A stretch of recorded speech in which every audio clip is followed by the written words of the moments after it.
Бүгдээ өнөөдөр хамтдаа Эхлэл 45 дугаар бүлгийн 4-өөс 15 дугаар ишлэгийг уншаа.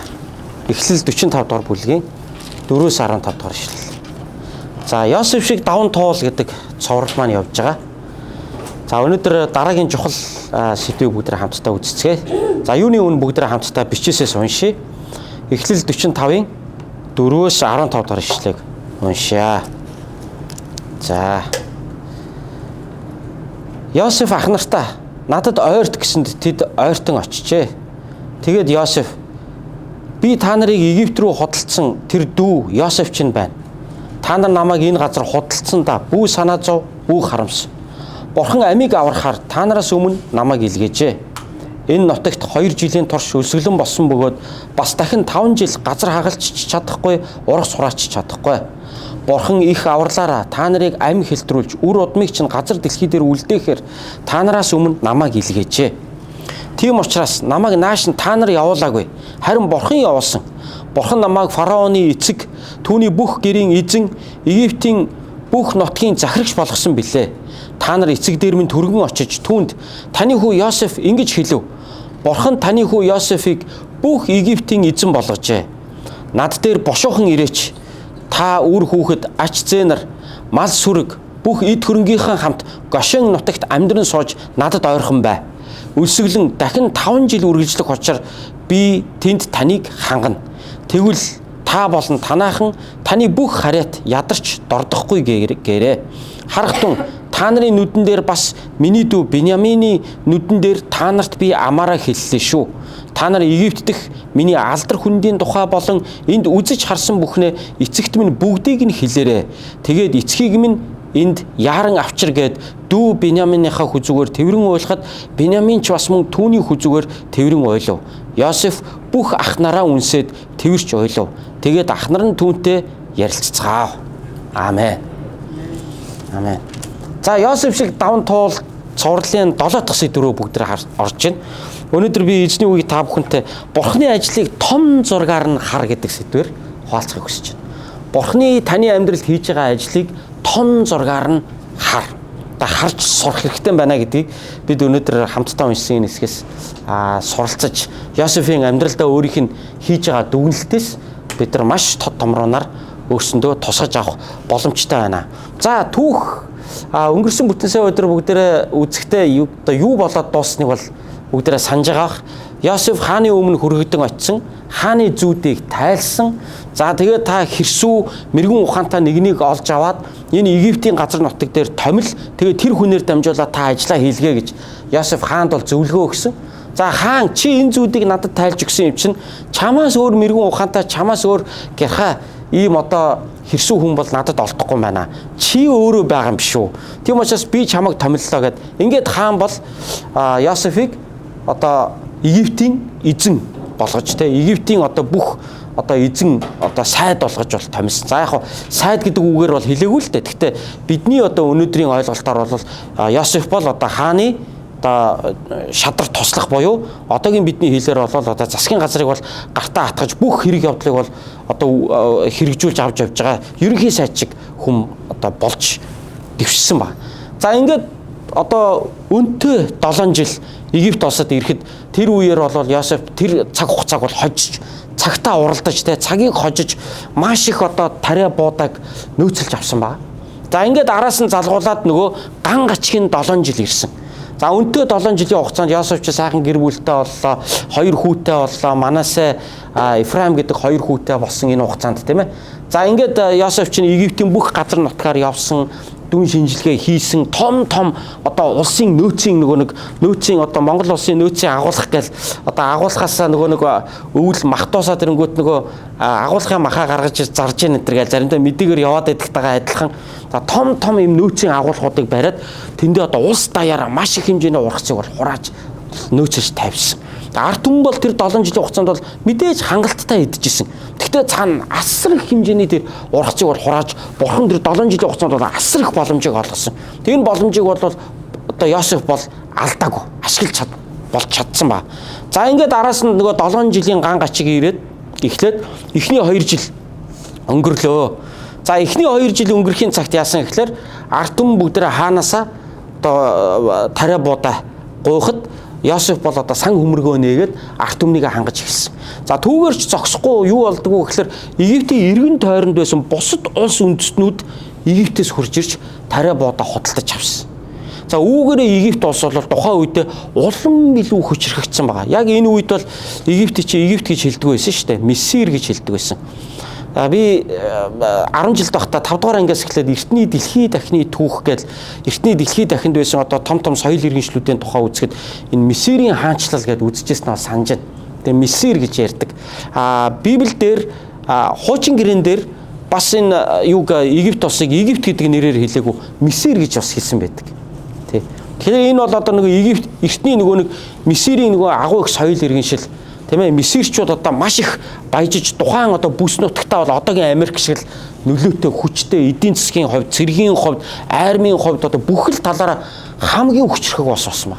За тэгээд нөгөө 7 жилийн гам шиг одоо ирсэн биш энэ Мессир улс буюу одоо энэ Египт тэр дундаа Египтийн хаан бол өөрөө бүр байдгаараа баяжсан бүр хамгийн их ашиг орлогыг бол энэ үеэр энэ Египт улс бол олсон. Хиний ачаар нэг бурхны хүний ачаар энэ бүгдийг олсон байна шүү дээ. За ингээд нөгөө 7 жилийн үлсгэлэнгийн эхний 2 жил нь өнгөрч хахад л нөгөө Канаан нутагт байсан Йосефийн төрсөн нутагт нь байсан аавынх нь гэр бүл тэр дундаа нөгөө ах нар нь бүгдээрээ идэх хоолгүй болсон. За ингээд одоо салхи Йосефийн талд салхилж эхэлсэн. Тийм ээ. Түүх бол одоо Йосефийн талд ашигтай одоо эргэж эхэлсэн. Тэгээ энэ хүртэл бол одоо Йосефт бол ерөөсөө хорвоо бол хатуугаа үзүүлсэн. Харин одооноос эхлүүлээд яаж юм гэхээр хорвоо бол одоо Йосефийн төлөө энэ хорвоо дэлхий энэ ертөнцид Йосефийн төлөө эргэж байгаа юм шиг болж эхэлж байгаа ерөөсөө. Тиймэр хүний амьдрал гэдэг бол нэрээ яг л юм.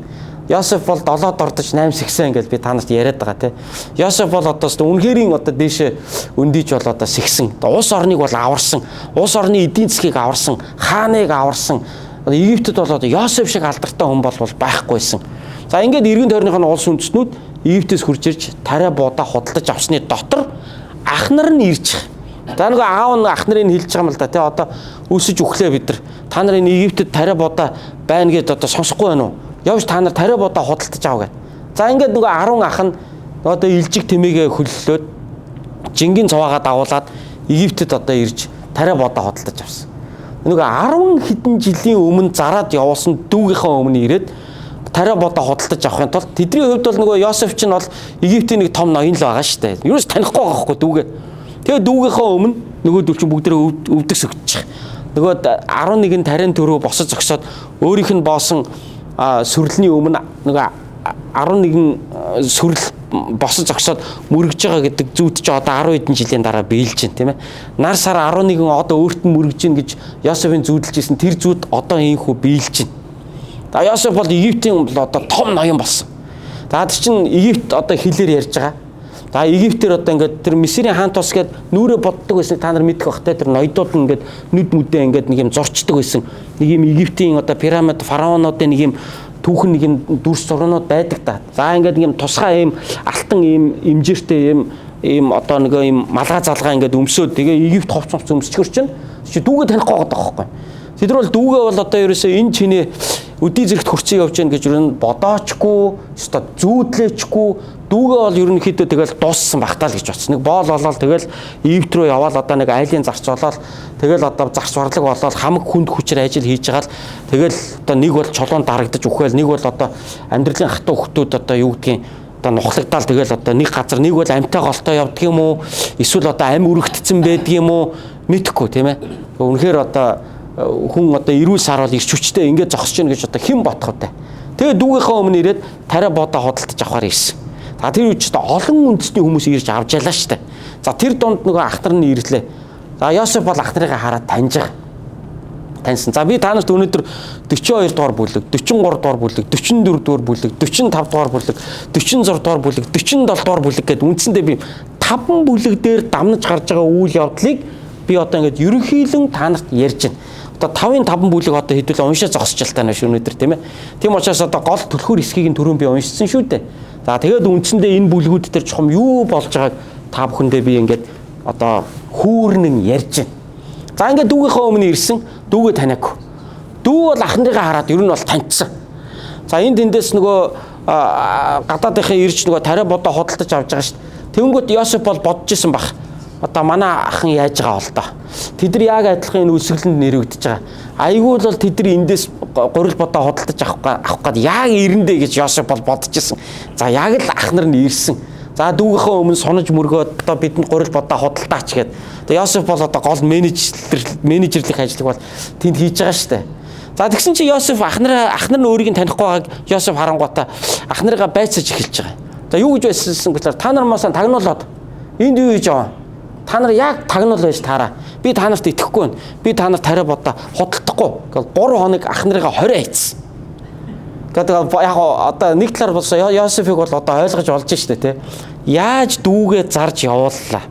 За тэгээд одоо тэрнээс чи хойш ерөнхийдөө ингээд тооцоолоод аваад үзэх юм бол нөгөө өнтөө 7 жил чи өнгөрцөн. Дээр нь 2 жил өнгөрцөн. Ингээд 9 жил өнгөрцөн байгаа.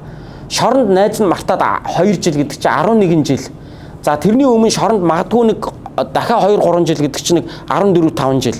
За тэгээ Потифарынд нэг 2 3 жил заслагдсан гэвэл ингээд нэг 17 8 жил үндсэндээ өнгөрцөн байна. За ингээд 17 8 жилийн дараа Йосеф ах нарыгаа хараад Йосеф ч гэсэн өөрөө ах нартайгаа бас яаж ярихаа мэдэхгүй. Йосеф ч бас тодорхой хэмжээнд догдолсон, сандарсан. Одоо үгээ хаанаасаа эхлэх үү? Уулзангуудаа өө санаж гэнэ үү? Танихгүй юм да гэж мэгэл те. Гүүж ирэл, бууж ирэл, тэрвэрж аваад тэгээд ахын ч бас хайшаа. Одоо тэгээд Йосеф бол та нар юу хүмүүс хаанаас ирж байгаа юм гэж ингээ асуусан чинь бид нар эндээс тариа бодоо худалдаж авахаар ирлээ гэсэн чинь худлаа ир. Та нар туршуулууд байна. Нэг талаар бол одоо Йосеф бол ах нарыгаа таньсан. Нөгөө талаар бол одоо зүгээр нэг ах нараараа нэг юм зугаа гаргах гэж байгаатай биш. Йосеф өөрөө одоо маш их догдолж байгаа байхгүй тэр хооронд чинь. Тэгээд одоо Йосеф ах нарыгаа барьж аваад одоо хорцсон. За ингээ 20-наас дахиж гаргаж ирээд та нар хин гэдэг хүмүүс үү? Хаанаас ирсэн? Яах гэж ирсэн? Алийн амьдралаа яриадах. Та нарын ар гэрчин гэж ямар хүмүүс байдгийг цаагаараа дэр чинь нөгөө нэг аав маавыгаа асуугаад байна шүү дээ. Тэгэхээр чи ах нар нь бол одоо ярьж байгаа те. Өө бид нар нэг хөгшөө эцэгтэй. Одоо ингээ эцэг маань бидрийг ийшээ ирээ тариа бодоо хөдөлж аваад иргээд ингээ ах トゥ 10-ыг бид нар ингээ явуулж байгаамаа. Бид нар нэг дүүтэй гэдэг нь яг Йосефийн өөрийнх нь ихнэгтэй дүүг нь хэлж байгаа. Ихнэгтэй дүү Беньямин. Өөрөөр хэлбэл Йосефийг төрүүлсэн ээж нь дахиад нэг төрсөн байхгүй юу? Тэгээд төрөлтийн хүндрэлээр 2 дахь хүүхдээ төрүүлэхдээ Рахел нас орцсон. Ингээ юм ээж нь бол ер нь бол байхгүй. Дол аав нь л байгаа. Тэгээ яг ихнэгтэй эцэг нэгтэй нэг төрсөн дүү байна. Нөгөө 10 ах нь бол дандаа их ондоотой 10 ах байгаад байгаа шүү дээ, тэ. Эцэг нэгтэй их ондоотой 10 ахтай байна. Тэгээ яг нөгөө дүү мүү эдэм та нар тэгж мэгэл нөгөө төрлөж чинь. Тэгсэн чинь ингээд аавынхаа тухай ярьсан, нөгөө төрсөн дүүгийнхэн тухай ярьсан. Ингууд Йосефийн сэтгэл хөдлөж байгаа, тэ. Худлаа яриад би та нарт итгэхгүй байна. Та нар үнэхээр дүүтэй юм уу? Үгүй үнэхээр нэг дүү байгаа одоо эцгийнхээ хажууд үлдсэн одоо бидний энд ингээ явж байгаа. Би та нараас нэгийг чинь барьж аваад шоронд хийн. Босод 9 наа тариа будаага аваад яв. Тэгээ гэр орондоо ямар ч наа тариа будаага аваачиж өг. Би энэ нэг авч үлдсэн хүнийг бол би барьцаанд авч үлдлээ. Та нарын үний ярьж байгаа үгүйг чи би шалгана. Дараагийн удаа 2 дахь удаага та нар тариа бодоо хөдөлж аваад ирэхдээ яг л юм дуусна гэдгийг мэдж байгаа шүү дээ. Энд чинь дахиад 5 жил үргэлжлэнэ гэдгийг Йосеф мэдж байгаа шүү дээ. Тэд нар эрт өрөөгөө дахиад хөдөлж авах гээд буцаад ирнэ гэдгийг Йосеф мэдж байгаа. Тийм учраас юу гэж юм гэхээр та нар тэр дүүгээ авчирч надад шалгуул. Тэгээ би та нарыг яг гадаадын тагнуул мөн биш үү үгүй юу гэдгийг чинь яг тэгж таньж мэдээгээд Симон гэдэг ахыгаа барьж аваад хүлээд шоронд хийцэн. Тэгээ нөгөө 9-ийг явуулсан. Тэгээ нөгөө 9 нь одоо яах вэ одоо тэгэл одоо дараагийн ээлжинд ирэхдээ одоо нөгөө баг дүүгээл одоо авчирч энэ одоо сайдад бид бол одоо үннээрээ явж байгаа гэдгээ одоо харуулъя да гэж. За яг ингээд ийм яриа болох хооронд Йосеф бол тэдэртээ Египтээр яриад орчуулагчаар дамжуулж яриад байгаа. Өөрөө бол ах нарынхаа хооронд ярьж байгаа яриаг бол мэдж байгаа шүү. Тэгсэн чинь ах нар нь яг энэ үед юу гэж ярьдаг вэ гэхээр тэр олон жилийн өмнө тэр дүүдээ мууг хийснийхаа горыг одоо амсаж чинь харж гэнэ нөгөө хоорондоо яг тэгж ярьдаг. Энийг Йосеф ингээд яг өөрийг нь бол ойлгохгүй байна. Ингээд нөгөөдөл чи хоорондоо нэг нодраа тэр харж гэнэ. Ингээд толгой дээр ирэх нэг өдөр ирж байгаач хараа тэр өөдөө шидсэн чулуу өөрийн толгой дээр боон ихчээр харж гэнэ. Гуугаад исэн шүү дээ. Манай дүү чинь би намайг битээ ингэж явуулаач гэж гуугаад тахтанд бид нар яалаас та дүүдээ бид нар инэрл хайл үзүүлээгүй ингээд зараад явуулсан. Одоо ингээд өөрсдийн толгой дээр тэр одоо амьдралдаа хийсэн муугаа маань лайл анчиг одоо ингээд бид нар дээр ирж гэнэ гэдэг. Тэгсэн чинь нөгөө тэр донд Рубен ах нь юу гэсэн бэ? Хамгийн том ах нь Рубен нь юу гэсэн гэхээр би та нарыг бити зар гэж хэлээ үсттэй. Тэгэхэд та нараас та намайг байхгүй зараа явуулсан. Нөгөө Рубен ах нь явчаад эртэн зарцсан байдаг шүү дээ, тэ. Тэр мэрийг нөгөө Рубен чи яриад. Тэр мэндээс чинь Йосеф Рубен ах маань бол бас цаагаараа бол бас миний талд байж гэдгийг одоо 10 хэдэн жилийн дараа тэр үед юу босныг одоо ингээд мэдэж аваад байна шүү дээ Йосеф чинь, тэ. Ямар ч эцэг нь амьд байгаа юм байна, дүүн байгаа юм байна. Эдний амьдрал ахгүй бол энэ хүртэл бол дажгүй сайн явж ирсэн юм байна. Та бүгд ч бас намайг бол бүгдээрээ нийлээд зарчаагүй юм байна. Рубен ах маань бол бас нэг өөр бодолтой байж энтэр гэдгийг бүр хизээ хойно хүн нэг өөрийг хайрлаж явсан энтэр гэдэг нэг мэдэж зэддэг тал нэг амьдралд бас байдгүй юу, тийм ээ. Хизээ хойно нэг, тэ. Тэр уулын чамайг тэгж хэлээгүй юм байлээ шүү дээ энтэр гэдэг. Тийм би тэр намайг та тэгсэн гэж бодоод ч та нэрээ уулын чамайг тэгээгүй юм байлээ шүү дээ. Ер нь явж тэ баяраа өөрөө ширээн дээрээс унаад толгоогоо хагалцсан байлээ шүү дээ гэдэг шиг, тэ.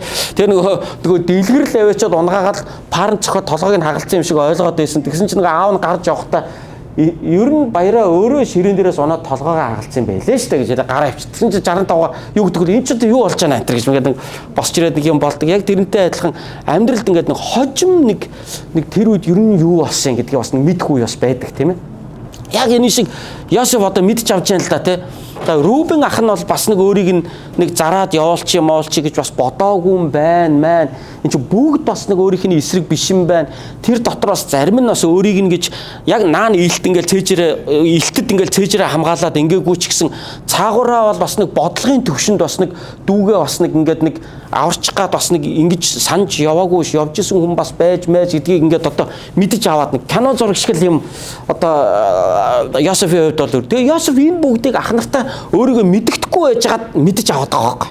Энэ Йосеф бас нэг талаас амар догтлуулсан, зүрхийн шархруулсан, нэг талаар өвтгсөн. Гэхдээ нөгөө талаар бүр ста нэг амьдралын яг нэг юм ста монголоор бол ингээ тэнгэрлэг оршихуй. Нэг хэсэг тэнгэрлэг оршихуй гэх нэг хагцас алсан олон жил уулзаг хүмүүсийг хооронд нь уулзуулдаг нэвтрүүлэг гараад идэг байсан биз дээ, тий. Тийм л юм одоо Йосефийн хувьд бол болж байна л да. Ингээ Йосеф яасан гэхээр эхний ээлжинд өөрийгөө бол одоо ах нартаа таниулах гэж бол яараагүй. Тэгээд наа тариа бодаанууд аваа ёо гэр орон ч өсөж байгаа үстэй. Ёо аваач эцэг дээр аваач энэ хүний чинь би аваад үлдээ. Та нар дараагийн удаа ирэхдээ тэр үний ярьсан эсгээ та нар мэдүүлэхэд бол дүүгээ та нар авцах ёстой шүү гэд. Ингээ явуулсан. За нөгөөдөл чинь тариа бодагаа аваад яалтчгүй сонголт байхгүй нутаг ботсон. Замынхаа талд орж явахдаа тэд нар яасан замдаа буугаад нөгөө тариа бодаагаараа хоол хийж идэх гээд саваа онгойлгосон чинь бүгдээрнгийнх нь мөнгө нөгөө шуудатай тариануудын дээр нь хүдэтэ мөнгөний буцаагаад хийцэн байсан. Just цаагаараа бодоод шүү дээ бас өөрсдөө энэ мөнгөний аваагүй мөнгөний буцаагаад өгөө явуулсан. Тэр зэргийн одоо юм бол Йосефийн хувьд бол одоо асуудалгүй шүү дээ. Одоо тэр чинь бүгд уус үндэстнийг аварцсан хүн чинь эргэн тойронд байгаа өөр олон үндэстнүүдийг аварж тэр олон тариа бодаагаараа аварж байгаа хүнд бол тэр нэг 10 хэдэн хүний ачаанд мөнгөний буцааж игээд тэдрээс мөнгө авахгүй дүүртэл хэдэн сар идэх хоол хүнсийг очиж өгөөд явуулна гэдэг бол Йосефт бол ерөөс асуудал биш байхгүй. Тэгээ нөгөө ах нар нь үгүй ямар сони юм бэ бидний мөнгө энд байж ах юм. Уул мөнгөө өгөөд тариа бодаагаа авсан чинь мөнгө буцаад тариатагаа бодаатагаа орцсон байж тэгээ гайхаад бүгдээрээ тэгээ тэр чигээрээ гэртээ харьсан аавтайгаа очиж уулзсан бидний мөнгийг ингээ буцаагаа хийдсэн байна. Сони юм яагаа ингээ андуурж эндүрсэн болов алдаа гаргасан болов. Тэгээ буцаж очихдаа дараагийн удаа очихдаа мөнгө төгрөгийг өгье. Тэгээ өгөөд дараагийн удаа шинээр авахтаа тусад нь дахиад мөнгөө төлж авъя. Энэ мөнгөний бол ямар ч үсэн буцааж аваачиж өгнө. Одоо биднийг хардаад байгаа. Энд чинь улам хардуулах юм болцсон биш үү? Энд чинь ямар баларсан юм бэ гэд чи мэдээгүй би мэдээгүй баахан хооронд нэг ийм яриа ярьсан баг. За тэгээд дуусаад ирлээ. Нөгөө тариа бодоо дуусаад ирлээ. Аав нь та нар чи явж дахиж тариа бодоо олж ирдүү мө одоо энэ юм чинь дуусаад байна гэсэн чинь. Дүүг авцар гэсэн ааваа одоо дүүгээ авч явъя гэсэн чинь аав нь ууралж. Тийм юм байхгүй. Тийм яриа байхгүй. Та нар миний одоо би Йосефийг хайртай үгээ алдсан. Дээр нь Симоныг та нар ингээ Египтэд орхичод ирлээ. Тэр нэг хоёр дахь хагааг нь хэлж байгаа. Одоо би ингээд ганц үлдсэн хайртай үгээ би та нарт өгч явуулж чадахгүй. Нэг хүн маань ингээд алдагдсан олон жилийн өмнө би тэрнийхээ төлөө харамсаж одоо ингээд энэ олон жил бол одоо ингээд шаналж явхад би дахиад нэг хүүгээ та нарт өгч явуулах юм уу? Тийм ёстой байхгүй. Энэ тийм яриа байхгүй. Та нар явж та 3 удаа авцраараа та нар гэдэг. Хүүхдүүдэд тас цагнаад үгд ургадаг. Тэгээ хэд хоног нөгөө хүүхдүүд нь явж олдгоо, байж олдгоо. Аавынхаа байдлыг үндсэндээ ингээд харцсгийгээл ах トゥ 10 бол 9 л бол ингээд байгаад байсан. Тэгсэн чинь аав нь хэд хоногийн дараа дахиад Гэхдээ та нар чи яваагүй юм уу? Яваач. Оч тэр тариа бодоо хөдөлтөж авч ирээч. Үгүй ээ ааваа. Хилээд нь штэ. Энэ хүн чинь бидрийг ингээ тагнуул магнуул гэдэг ингээ нэг юм аваад үлдчихэ. Одоо бид нар дүүг аваачихгүй бол одоо энэ хүн бид нар очиод бол ерөөсө бүгд толгоогүй болно. Юу өнтер хоол хүнс авчрах нь битгий хэл ерөөсө бид нар бол дуусаа. Тийм учраас одоо бид нар дүүг бол Беньяминыг авч явах зүгээр арга байхгүй. Тэг яг тэр донд тэр дөрөвдөх ах Юда нь одоо аавтайгаа яг тулж ярьдаг байхгүй. За аава би Беньяминийг толгоогоор хариуцсан. Хэрвээ Беньяминийг би 9 минут буцааж авчрахгүй юм бол та надтай болон миний үр удамтай та яриарай. Би энийг даая. Ингээд аав нь бол эцэст нь юу гэсэн гэхээр за одоо юу л болвол юу л болог ингээд одоо дуусах ёстой бол хамаагүй дуусах над хүүхдээ та нар аваа яв гэд. Ингээд дөрөвдөг ах Юда нь бол аавдаа бол одоо батлан даалт хэлж би зохицуулна ааваа. Би энийг чи хийн. Тэгээд одоо яг өөрийн гараар Йосефийн төрсөн одоо ихнэгтэй дүү буюу Беньяминийг одоо хажуудаа аваад нөгөө 9 чинь дахиад аруулаа болж аваад Египтэд 2 дахь удаага ирлээ. За 2 дахь удаага ирсэн. 2 дахь удаага ирэхэд нь Йосеф тэдрийг хүлээж авч уулцсан. За тэр дунд байгаа нөгөө дүү Беньяминыгаа Йосеф хараад сэтгэлээ барьж чадахгүй. Дарж яваад гадаагаараа зөндөө их цорхрон ойсон байдаг. Тэгээ нүүр гараа угааж аваад юу ч болоогүй юм шиг эргэж орж ирээд нөгөө ах нартайгаа. Яа тэгэхээр нөгөө 10 хэдэн жил уулзаагүй дүүн том болцсон нөгөө дүүгээ хараад сэтгэл нь хөдлөөд нөгөө Йосеф чинь ингээд тэрнээс чинь болоод одоо мэлмрүүлээд уйлаад ээж болдоггүй. Ястан гарч уйлаад эргэж орж ирэл гарч уйлаад эргэж орж ирэл иймэрхүү байдалтай нөгөө өөрийгөө таниулахгүйгээр л нөгөө хэдтэйгээ харьцаад ирсэн. За тэгээд би та нарыг өнөөдөр сайхан үдийн зоогонд урьж яана гэдэг. Ах нарыгаа хоолнд урьсан. Өөрийнхөө өргөөндөө ах нарыгаа бүгдийг нь хоолнд оруулсан. Нөгөө ах нар нь гайхал байгаа шүү дээ. Энэ ноён биднэрт нэг л онцгой хандаад байна. Тэгсэн мөртлөө нэг л бидрийг ингээл харгачих гаалах юм. Тэгсэн мөртлөө цаагаараа ингээл нэг тийм сонин ээлтэй ч юм шиг хандаалах юм. Энэ одоо яг ямар учиртай хүн бэ? Яагаад бидэрт ингэж хандаад байна л гэж ах нар нь бол бодоод байсан. За тэгээд ах トゥ 11-ийг ингээд суулгаад хоол идүүлэхдээ бүгднгийн яг насных нь ирэмбэр нь суулгаад идүүлсэн чинь нөгөөдөл чи бүгд хоорондоо гайхаад яаж мэдэж бидрийг ингээд дараалалаар нь суулгаад байна. Тэгээ Беньямины урд болохоор 5 дахин их хоол тавьж байгаа. Хамгийн багадгүй Беньямины урд 5 дахин хоол тавьсны хүртэл бүгдээрээ хараад анзаар бүгд гайхаад бүгд асуултын дэмдгүүд л яваад байгаа ерөөсөө энэ чинь Йосеф ч уучраа гаргаж хэлэхгүй л яваад байгаа шүү дээ. За ингээд дууслаа, тариа бодоо хөдөлтөж авлаа, бүгд дууслаа, идлээ цадлаа, хэд хоног дайлуул цайлууллаа. За ингээд ачаа бараагаа дүүртэл нь тариа бодоогоо ачиж аваад буцлаа. За ингээд буцаа явлаа.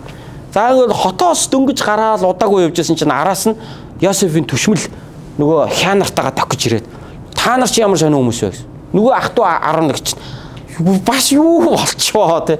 Нөгөө Симоны чи суллаад өгчөж байгаа шүү дээ. Тэгээд нэг дүүгөө үзүүлээд өөрсдөө гэрчлээд үннээр яваа гэдгийг ойлгуулад харуулад хэлээд ингээд гараа явсан чинь дахиад Йосефийн одоо цэргүүд араас нь нэхэж орж ирээд тэр чин зэвсэгтэй тэр чин хааны шадар цэргүүд явж байгаа шүү дээ. Араас нь орж ирээд зогс танаа нэг чинь манай ноёны мөнгө аяг нь хулгайлцсан байна.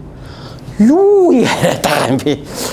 Юу мөнгө хаях те станер хили станер бидний хин нэгнийх нь уутнаас тэр мөнгө хаях чинь гарч ирдэм бол өстой бараг л зүгээр бараг л үхээд үгүй бараг намааг аваад оронд нь цаазлаараа л гээл нөгөөдөл чинь өстой бардам ам гараал байсан. Тэгэл 11 үлэнгийнх нь хүүдийг задлаад ütсэн чинь хамгийн багадуу Беньяминых нь уутнаас мөнгө хаях нь гараад ирдэг. Йосефийн мөнгө хаях гараад ирдэг. Өө тэр танаа дүү чинь манай ноёны мөнгө хаягийг хулгайлсан байна. Йосеф нууцаар гуутанд нь хийлгэсэн байдаг. Тэрнээс Беньямин тэрийг тэгж хулгаалаагүй л дээ. Йосеф энийг нууцаар хийлгэсэн байдаг. Ингээ за одоо буцнаа. Амаасаа хулгайч нар айлээ. Та нар бүр нэрээ яадаг бүр нэрээ яасан юм хүмүүс вэ гэд. Тэгээ буцаагаад нөгөөдүүлээ чинь бүгдээ ачаад аваа явсан. Тэгээ бүгдээ ачиж аваачаад Йосефийн өмнө бүгдээр ингээ аваачаад нөгөө Йосефийнхаа өмнө нөгөөдүүл чинь бүгдээрээ өвдөг сөгдөөд нөгөө зүүдэл биелээд шүү дээ. Тэгээ бүгдээрээ өвдөг сөгдөө гуугаад ястаа нэрэ бидрийг уучлаа. Манай энэ багтуу өстө ийм хин юмд ороод татагдаад ингээ хүний мөнгө аягийг аваад цүнгэндээ хийцэн байна гэж яаж санах вэ өстө нэрэ гэл. Тэгэл одоо өстө бидрийг уучлаач одоо намайг шийдэг гэх. Тэгээ Юда одоо хамгийн сүүлд Йосефт бол одоо тайлбарлаж байгаа. Ялангуяа 44 дугаар бүлгийн 18 дахь ишлээс унших юм бол тэр нөгөө аавда Беньяминыг аваа явъя гэдээсэн 4 дахь ах нь багхгүй. Тэр нь одоо яг Йосефтай ганцаарчилж ингэж. За ганцаарчилж ярьсан уу, бусдынхаа өмнө ярьсан уу? Ямар ч үсэн Юда яг Йосефтай ярьж байгаа. За юу гэж ярьсан бэ гэхээр бүх юма тайлбарлаж байгаа. За энэ хүүхдийн чинь ах нь өнгөрсөн юм аа.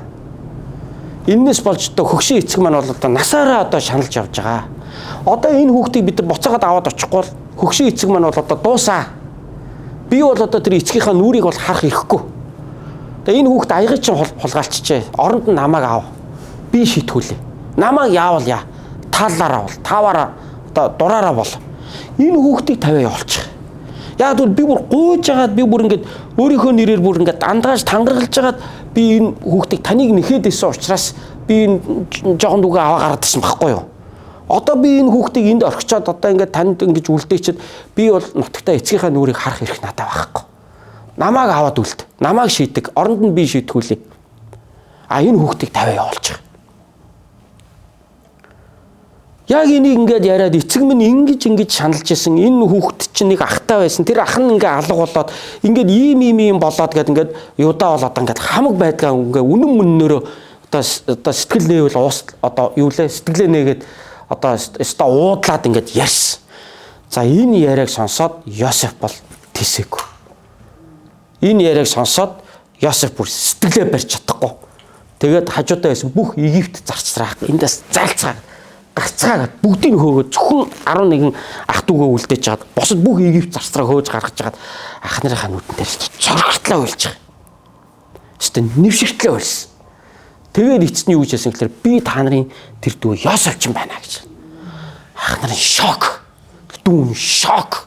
Бүгд шок. Йосеф энэ олон жилийнхаа гомдол, энэ олон жилийнхаа энэ битгэрээ, энэ олон жилийн тэр нэг шаналл бүх юмад Йосеф бол тэр үед гаргаж байгаа. Тэгээ Йосефийн уйлж байгаа тэр дуу тэр гадаа коридороор байсан зарцарт бүр тэр байтга хажууганд байгаа Египтийн хааны ордонд хүртэл цорайтан сонсогдоо гэж бичигдсэн байдаг. Ингэж Йосеф одоо нэг хамаг сэтгэлээ илчилж ингэж би Йосеф ч юм байна гэж ингэж хэлж байгаа.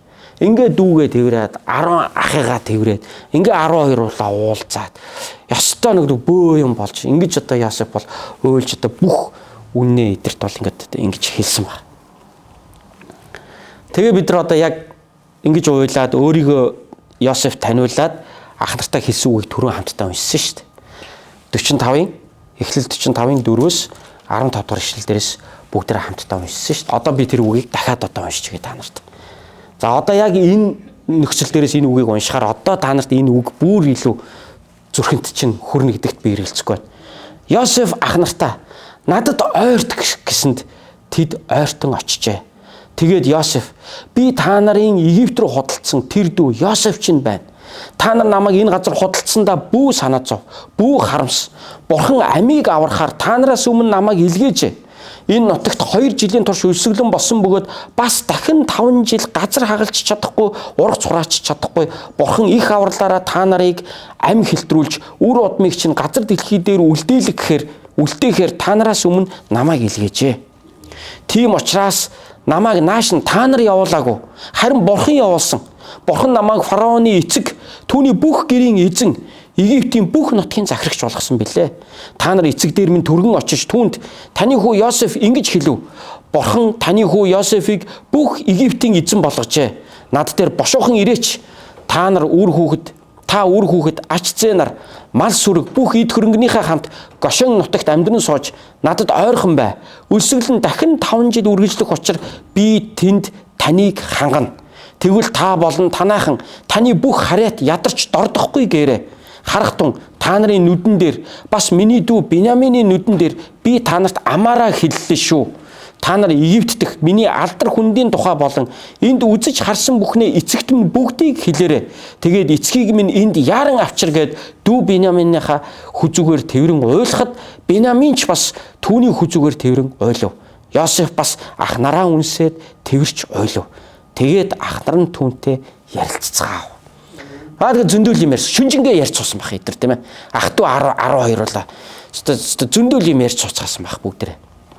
Ийм юм болжээ гэдгийг Йосеф энд. За ийм юм болжээ гэдгийг одоо ингээ уншиж шээ. Тэгээ Йосеф бол одоо ах нартай хэлж байгаа гоё үг нь юу гэхээр ийшээ намайг та нар илгээгээгүй. Бурхан илгээсэн. Та нарын үр удмыг энд хорвоо дээр амьд үлдээхийн тулд намайг Бурхан илгээж. Энэ бол Бурханы ажил байж гэж. Тэгэхээр Йосеф бол өөрийнх нь амьдралд болж байгаа үйл явдлыг том зургаар нь боёо Бурханы ажлыг том зургаар нь Йосеф олж харсан. Тэр Йосеф ах нарыгаа уучлна гэдэг бол бас мэдээж амархан байгаагүй баг. Яг тэгвэл Йосеф өнгөрсөн хугацаанд хэн байлаа? Тэр бол хайрлагцсан хүү байсан. Тэр дараа нь худалдагдсан боол болсон. Дараа нь гүтгэгдсэн зарцуул шоронд орсон. Тэгээ шоронд орсныхаа дараа мартагдсан анд болсон. Найз нь түүнийг марцсан. За тэгээ энэ бүгдийн дараа Йосеф өргөмжлөгдсөн сайд боллоо. Өнөөдөр Йосеф хэн болж байна? Нэгүүлсэнгүү аврагч боллоо. Ингээ Йосефийн амьдрал би энэ дараах 6 дүгнэлтийг хийчихэд байгаа. Йосеф хэн байсан бэ? Йосеф бол эцэг эхээрээ хайрлагцсан хүүн байлаа. Йосеф бол ах нараараа үзэн ядагдаад харийн нутагт боол болж зарагдсан, худалдагдсан боол байлаа. Йосеф боол болоод очсныхаа дараа эзнийхээ эхнэрт гүтгэгдсэн, зарцуулсан. Дараа нь Йосеф шоронд орсныхаа дараа мартагдсан, анд найздаа мартагдсан анд болсон. Энэ бүх хугацаанд Йосеф бол үнэхээр хүнд бэрхийг бол туулсан. Тэгээд энэ бүгдийн эцэст Йосеф хааны зүүдийг тайлаад Египтийн асуудлыг шийдэж өгч чадсанараа тэр бол жинхэнэ өргөмжлөгдсөн сайд болсон. Өнөөдөр тэр гэр бүлийнхаа хувьд нэгүүлсэнгүү аврагч болж байна. Тэгэхээр нэгүүлсэнгүү аврагч гэдэг энэ дүр зураг бол бидний эзэн Есүс Христийн дүр зураг юм аа. Есүс Христийг шавнар нь барьж аваад 30 мөнгөн зоосоор түүнийг хөдөлтөхөд тэр загалмайн үхлээрээ бидний гимээг уучилсан юм аа. Ах нар нь Йосефийг үзэн ядсан шиг ард түмэн нь Есүсийг өөрийг нь үзэн ядаад түүнийг харийнхны гарт тушааж ромчуудын гараар цовдлуулж насвар өхүүлэхэд Есүс Христ өнөөдөр тэр үхсэн урсгасан цус зориулсан амиараа Бурхны өмнө бидний гимнүглийг өршөөн уучилсан юм аа. Та хэдийгээр Йосефийн ах нь биш байсан ч өнөөдөр Есүсийн нэгүслээр дамжуулан бид аврагдсан юм аа. Йосеф гэр бүлдээ нэгүүлсэнгүү аврагч нь болсон лугай адил Есүс Христ өнөөдөр та бидний хувьд нэгүүлсэнгүү аврагч маань юм шүү. Йосеф зөвхөн гэр бүлээ авраа зогсохгүй тэр хавьд байсан бүхэл үндэстнүүдийн аврагч нь болсон лугай адил Есүс Христ бол ганцхан таны аврагч биш, ганцхан миний аврагч биш, ганцхан солонгосчуудын аврагч биш, ганцхан энэ Америк улсыг ивээгч биш. Есүс Христ бол бүх үндэстнийг аврахаар илгээгдсэн юм аа. Тийм учраас сайн мэдээ гэдэг бол бүх үндэстэнд зориулагдсан юм аа. Сайн мэдээ гэдэг бол бүх хүмүүс авралыг олж, бүх хүмүүс Бурхны өмнө гим нүглээ уучлуулан эзнээс амар тайван өршөөлийг хүртэж хожим мөнх амийг олж авахын тулд Есүс Христ бидний төлөө аврагч болон ирсэн юм аа. Харин тэр аврагчийг бид өөрсдөө таниагүй. Сая бид нар магтанд дуулахдаа бид түүнийг таниагүй өөр өөрийн замаар бүгд тал бүр тийш тарж явсан гэж бид нар сая дуулаагүй биш үү? Дуусан биш үү? Тийм ээ. Ах нар дүүгээ танихгүй байсан. Есүсийг хүмүүс танихгүй байсан. Есүс Христ аврагч болоод ирэхэд нь энэ нэг можаан залуул гэж бодож ирсэн. Энэ нэг Мариягийн нэг нөхөргөө ахта төрүүлсэн ботож хүүхдэл гэж харж ирсэн. Гэтэл тэр бол Бурхны хүү байсан. Түүнийг бид нар танихгүй байсан. Түүнийг загалмаа дээр хадаж алхтаа хүртэл хүмүүс түүнийг доромжлон гутааж ирсэн. Чи олон хүний өвчнийг эдгэж ирсэн. Чи хүмүүсийг авардсан билээ. Одоо өөрийгөө авраатгах чи гэж Есүсийг бол доромжилж ирсэн. Есүсийг янз бүрээр хэлж ирсэн. Тэгээ ийм ч хүн өвчтөн хүнийг эдгээдэг мөртлөө өөрийгөө эдгэж чаддгүй юм байна гэж гэх мэтчлэн Есүсийг хэлж ирсэн. Гэтэл үнэн хэрэгтээ Есүс Христ бидний төлөө загалмаа дээр золиос болсон. Йосеф гэр бүлийнхаа төлөө нэг талаар золиос болсон амьдралаар амьдарч байгаа байхгүй юу? Тэр боол болж зарагдаад, тэр зарч болоод, тэр шоронгийн хоригдл болоод эн чинь яаж чинь тэр гэр бүлийг аврахын тулд Йосеф өнөөдөр харийн нутагт хувь тавилан нэг талаар золиослогдсон явсан байхгүй юу? Тэгвэл Есүс Христ бидний төлөө хүн болж ирээд загалмаа үхэл хүртэл золиослогдсноор биднийг аварсан юм аа. Йосефийн бүхэл түүх угаасаа Есүс Христийн сайн мэдээг биднэрт тунхагладаг. Ингээ Йосеф хожим өргөмжлөгдсөн адил Есүс Христийг Бурхан үхлээс дахин амьлуулад Есүс өнөөдөр бидний Бурхан эцгийн маань баруун таад заларч байгаа. Бид нар итгэлийн тунхаг буюу төлөөлөгчдийн элч нарын итгэлийн тунхагийг бүтэн сая өдөр болгон унших болгондоо Бурхны баруун таад залрагч эзэн Есүс Христэд бид итгэдэг гэж хэлдэг биш үү? Есүс Христ бол Бурхан эцгийнхаа баруун талд залран энэ хорвоогийн төлөө өнөөдөр зуучилж байдаг. Яг тэр үеийн Египтийн хааны баруун гар болсон Йосеф лугай адил. Йосефийн түүхийг л би яриад байгаа. Үнэн хэрэгтээ энэ бүгдийн эцэст би Есүсийг л хэлэх гээд байгаа юм. Йосефийн энэ бүх зүйлийг туулан, Йосеф энэ бүх зүйлийг даван туулсан энэ түүх нь Есүс Христийн бидний төлөө энэ дэлхийг даван туулсан, сорилтыг даван туулсан, харанхуйг даван туулсан, муу сүнсний бэрхшээлийг даван туулсан Есүс Христийн түүх юм аа. Йосефийн энэ даван туулсан түүх бол өнөөдөр Есүс Христийн дотор түүний дагалдагч болон амьдарч байгаа бидний итгэлийн амьдралын даван туулах учиртай шалгуурын тухай бас ярьж байгаа юм аа. Энэ номлынхаа төгсгөлд би 3 зүйлийг хэлээд дуусгахыг хүсэж байна. Йосеф ах нарыгаа уучлахад 3 зүйл нөлөөлсөн гэдэгт би эргэлзэхгүй энэ түүхийг уншиж байгаад энэ олон бүлгүүдийг уншаад 42-оос 47 дугаар бүлэг хүртэл үндсэндээ 5 бүлгийг уншихад Йосеф ах нарыгаа яаж уучлах чадваа хүнийхээ хувьд бас амаргүй шүү дээ эн чинь. Амархан биш байхгүй юу? 10 хэдэн жил ингэж явсныхаа эцэст ах нар нь ингээд урд нь ирээд өвдөг сөгтөхөд санаж байна те нөгөө зүүдийг гээл те одоо тавлаал ах нарыгаа ингэж тавлж болох байсан те. Та нар намайг зүүдлээ гээл үзээ ядаад байлаа. Одоо ирээд өвн маань өвдөг сөгтчлээ шүү дээ та нар. Өвдөг сөгтчлээ шүү дээ. Зүүд биелжлээ шүү дээ гээл ингээл нэг өөрийгөө батлаал ингээл нэг юм зүрхний нэг юм гашуун юмаа ингээл нэг гаргаал. Тэгээд нэг юм ах нарыгаа ингээл одоо харуу та нар гэсэн шиг ингээл нэг юм бахаа хангаал. Бурхны хүн хизээч ингэдэггүй. Энэ бол махан биеийн тачаалаар явдаг хүний ааш аран шин. Йосеф бол угаасаа зүүд биелж байгааг мэдсэн, ах нар нь ч мэдсэн. Тэрийг ингээд Йосеф давтаж яриад ах нарыгаа яллаа ингээл Йосеф тэрэн дээр ингээл нэг юм өөрийгөө батлаад ингэх ямар шаардлага Йосефт байгаагүй. Харж ийн өсдгөн үлийн даваан дээр гихчээр энэ гэл монголчуудын ярьдгаар те ингээд нэг уулзах өдөр эрдэм байж мэж гээл те ах нарыгаа ингээл нүрээ хийх газаргүй олгоол те угаасаа ах нар нь ойлгомжтой нүрээ хийх газаргүй болсон. Би та нарын дүү Йосеф ч юм байна гэдээ уйлахад ах нар нь бол зүгээр л тооссон. Йосефийн өмнө бол зүгээр л тэд нар бараг газрын гаваар ормоор санагдчихсан байх. Гэтэл Йосеф тэрэн дээр нэмж дэвслээл, нэмж тавлаал. Йосеф ингээд өшөөгөө аваал, ингээд хэлэх гэсэн үгээ би одоо хэлчихье танарт гэж байгаа л ингээл те. Ингээл нэг юм гашуун юм зүрхний угаас яриад Йосеф ингэсэн үү? Ерөөс ингээгүү. Тэмээ эр хүний замын хүзүү уртаа гэж үний юм да. Би та нараас гуйж байгаа та нар намайг зарч боол болгоод Тэмийн жингийн араас ингээ хүзүүгээр өмнө осрлоод явуулж яж үлээ. Өнөөдөр та нар ингээд эсэргээрээ надаас тариа бодоо хөдөлж авах гад иргч гिचтэй. Сайн явах чи яасан тэгээд. Тэг ойлгохтой яваач энэ үү те гэд үгээр идэл. Тавлаал, өшөөгөө аваал, бахаа хангаал те. Ингэсэн үү?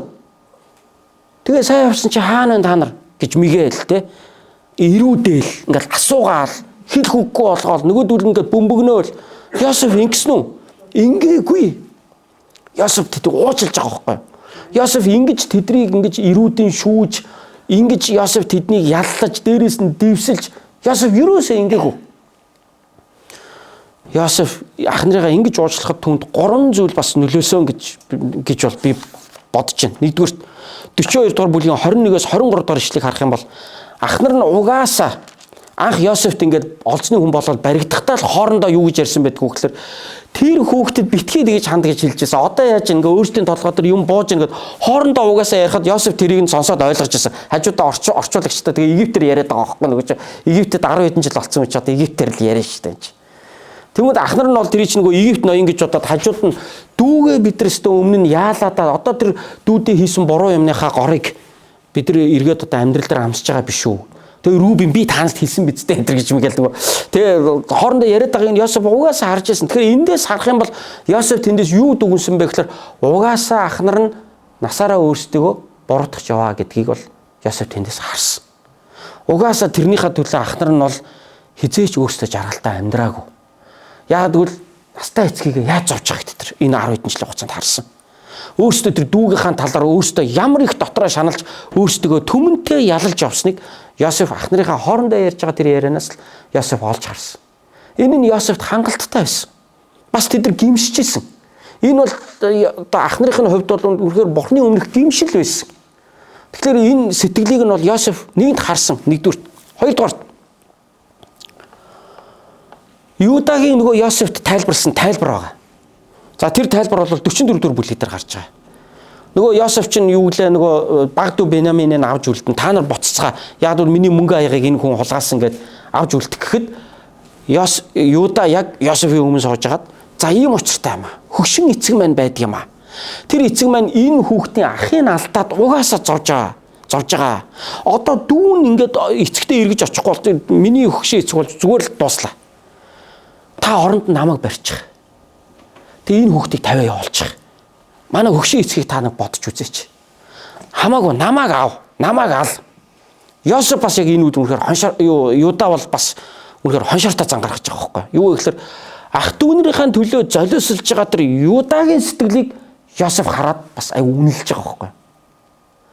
Дээр нь бас тэр нөгөө нэг аавынхаа сэтгэл ямар байсан өнгөрсөн энэ 10 хэдэн жилийн хугацаанд өөрийг нь эзгүй хооронд эцэг нь өөрийнх нь төлөө яаж шаналсныг Йосеф яг ахаараа яриулаад мэдж авч байгаа байхгүй.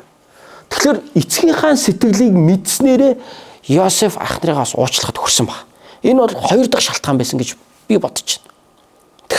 Тэгэхээр тэр Юдагийн тэр өөрийгөө золиослоод дүүгээ аварж гарах гэж байгаа тэр зүтгэл мөн эцэг нь өөрийнх нь төлөө энэ 10 хэдэн жил ерөөсөө хайртай хүүгээ алдсан гэсэндээ маш их шаналж гашуудаж өөрөө эцгийнхээ хувьд бол үн цэнтэй хүүн байсан гэдгээ мэдэх Йосефийн хувьд бол үнэхээр хэвээр хайлан урсмаар байсан. Тийм учраас Йосеф бол яасан гэхээр эцэг нь энэ бүх хугацаанд өөрийг нь санагалзаж, гашуудаж, уйлж, харамсаж эцэг нь бол маш их шаналсан гэдгийг Йосеф ахаасаа дуулах Йосефийн хувьд бол зүгээр л бүх үзий яталт нь бол зүгээр л нурсан Йосеф.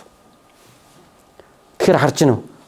Хүн хэн нэгэн өөрийг нь хайрладаг гэдгийг мэдхэд хүнээс ямар агуу өгч гардгийг харж байна уу? Аав нь энэ олон жил өөрийг нь хайрласаар байсан гэдгийг мэдэх Йосефт бол ах нарыгаа уучлах бол хангалттай шалтгаан болж байгаа. Би та нарт хэлье. Бурхан яг Яаков хүүгээ хайрлаж исэн шиг Бурхан аав таныг яг ингэж хайрладаг гэдгийг та мэдхүү. Та тэнэж төөрөө явж исэн. Та нүглүүлдэ явж исэн.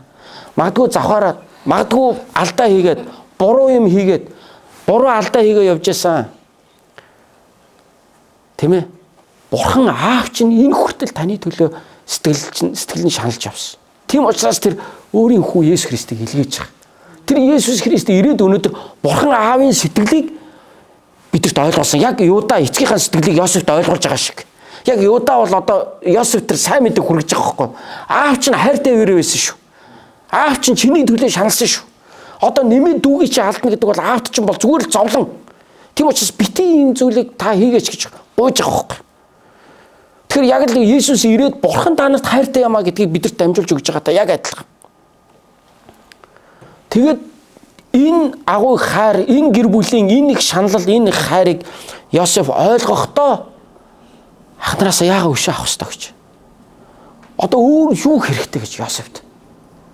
Ингээ ах нарыгаа Йосеф бол уучлж байгаа байхгүй. Тэгэхээр Йосеф ах нарыгаа уучлахад аавынх нь хайр нөлөөлсөн. Тэгвэл өнөөдөр та хэн нэгнийг уучлахад Бурхны хайр нөлөөлөхгүй гэж юу?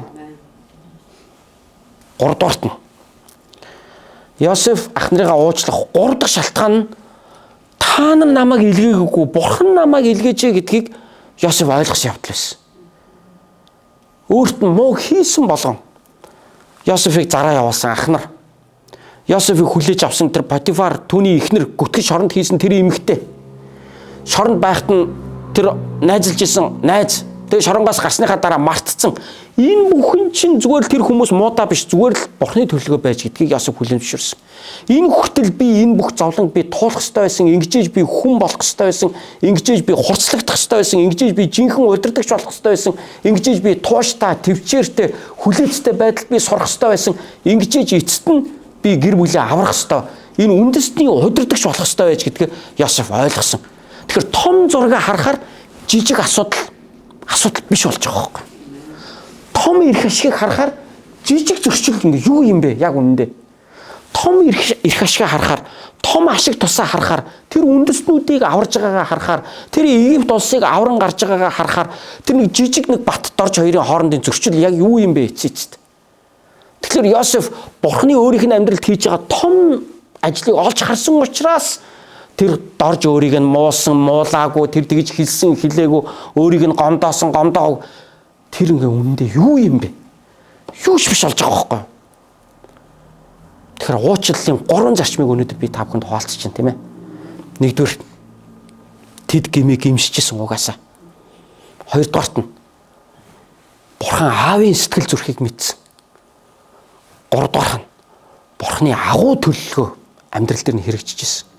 Энэ 3 хүчин зүйлийн улмаас Йосеф ах нарыгаа бол уучлж, зөвхөн ах нарыгаа уучлаа зогсохгүй бүр гэр бүлээр нь 70 хүнийг Египтэд хүлээж авч байгаа. За одоо та нар боц. Би сүхт миний сүхт тэргийг аваад яв. очоод аавыг аваад ир, гэр бүлээ бүгдийг нь аваад ир. Би та нарт нутаг гаргаж өгнө. Энэ Египтэд. Энэ өсвөрлөн чи болоогүй. Дахиад 5 жил үргэлжлэнэ. Та нар дахиад хэцүү болно. Би та нарыг энэ тэжээнэ. Та нар хүрээд ир. Би Египтийн ерөнхий сайд та нарыг би ногоон картаар татчих авна. Асуудал байхгүй шүү дээ. Йосефт бол. Тэгэд Йосеф гэр бүлийнхнийгаа нийт 11 ах дүү, тэдний эхнэр хүүхдүүд, зарч шивгчин, хамаатан, садан, аав, маав нийлүүлээд 70 хүнийг татаж авч байгаа байхгүй Египт рүү. Канаан газараас татаж авч байгаа. Тэгээ аавыгаа фараон хаантаа 5 ахыгаа 10 ахыхаа дундаас 5-ыг нь сонгож аваад дээр нэмээд аавыгаа фараон хаантаа уулзуулсан байдаг. Тэгэхэд одоо фараон хаан бол одоо Йосефт маш их баярлж байгаа учраас тэдний гэр бүлийн 70 хүнийг бол хамгийн сайхан бэлчээр устаа газар нутгаа гаргаж өгөөд одоо израилчуудыг хүлээж авсан. Яагаад гэвэл израилчууд бол тухайн үед малчин ард түмэн байсан. Египтчүүд бол соёл иргэншлийн одоо өөрсдөө бол соёл иргэншлийн дээд болсон ард түмэн гэж үздэг учраас малчтай хамт амьдрах дургүй байсан. Яагаад гэвэл мал алдаг муухай үнэртэй дургүй. Египтүүд ер нь тэгж боддог байсан. Тийм учраас Гошен гэдэг нутгийг гаргаж өгөөд тэнд нь Йосефийн хамаатнуудыг бүгдийг нь тэнд нь соршуулж амьдэрсэн. Гошен гэдэг нутаг нь болохоор ол устай, бэлчээр ус сайтай яг малын бэлчээрт тогтсон маш сайхан баян хангаа байсан. Тэгээ тэр газар фараон хаан нутаг зааж өгөөд Йосефийн гэр бүлийнхнийг тэр чигтэн тэнд нь амьдруулж байгаа. Тэгээд одоо Йосефийн эцгээс нь хаан асуудаг, эцэг Яаковаас нь асуудаг. Та энэ жил нас өдөр хэд зоглож байна вэ гэсэн чинь би ч одоо тэгээд өвөг дээдсийн насанд бол хүрээгүй. Яг нэг 130 насллаа. Тэг яг богинохон насллаа. Гэхдээ би дэндүү их зүйлийг үзлээ гэж Яаков хариулсан байдаг. Харахгүй шүү дээ ч одоо хайртай эхнэрээ алдлаа, хайртай хүүгээ алдлаа. Охин нь хүчинд автчихлаа, тийм ээ. Янз янзын 2 хүү нь бүхэл бүтэн хотыг ингээд үнсэн товрог болтол нь хядчихлаа. Хадам аавда дээрлэхүүлжээлаа. Тэгээ 20 жил ямар ч одоо нөгөө цалин хөлсгүй зарслагдчихлаа. Йосеф Яаков бол ерөөс энэ хорвогийн бүх юмыг үдсэн хүн байхгүй юу. Бурхантай барилдчихлаа. Ташаа руугаа цохиулаад хазар доглон болоод тэгээд Яаков ч хазар болсон ш тэрнээс хойш. Ийм боллоо.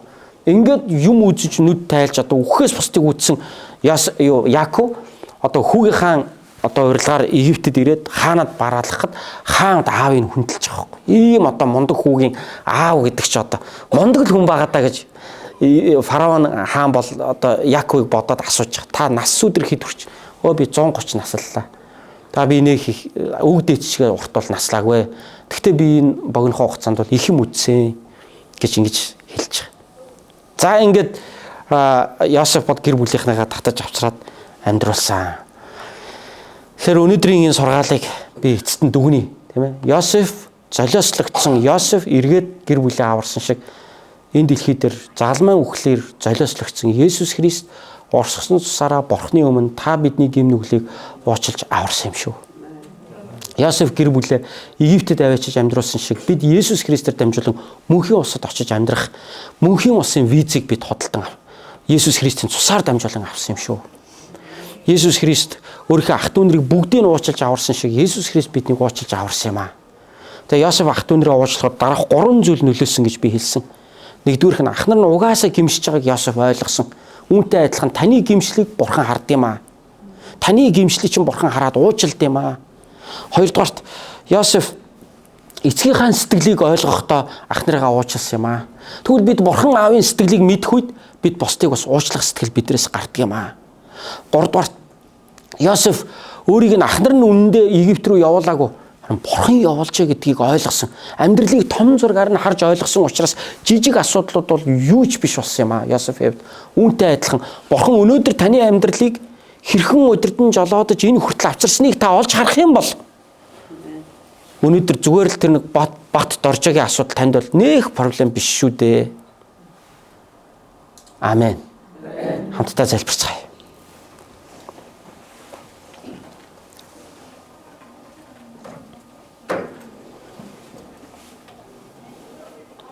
Тэнгэрлэг эцэг минь Йосефийг та агуу төлөвлөгөөнийхөө төлөө өөрийнхөө арга замаар илгээсэн. Энэ хугацаанд та Йосефийг сургасан. Та Йосефээр дамжуулан түүний гэр бүлийг зогсохгүй бүхэл бүтэн улс үндэстнийг мөн бусад олон үндэстнүүдийг та аварсан. Үнэхээр таны төлөвлөгөө төгс төгөлдөр юм аа. Үнэхээр та бол гайхамшигыг бүтээгч юм аа.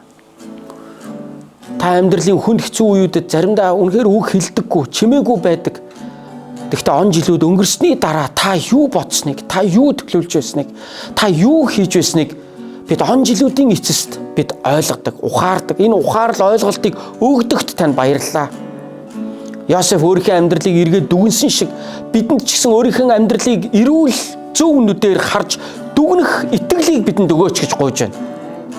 Есүс та бидний төлөө Йосеф мэт золиослогдож, Есүс та бидний төлөө энэ дэлхий дээр ирж та ад үзэгдэн, Есүс та бидний төлөө золиосолж үхэл ба амьлалтаараа дамжуулан биднийг аварсан тандаа баярлалаа.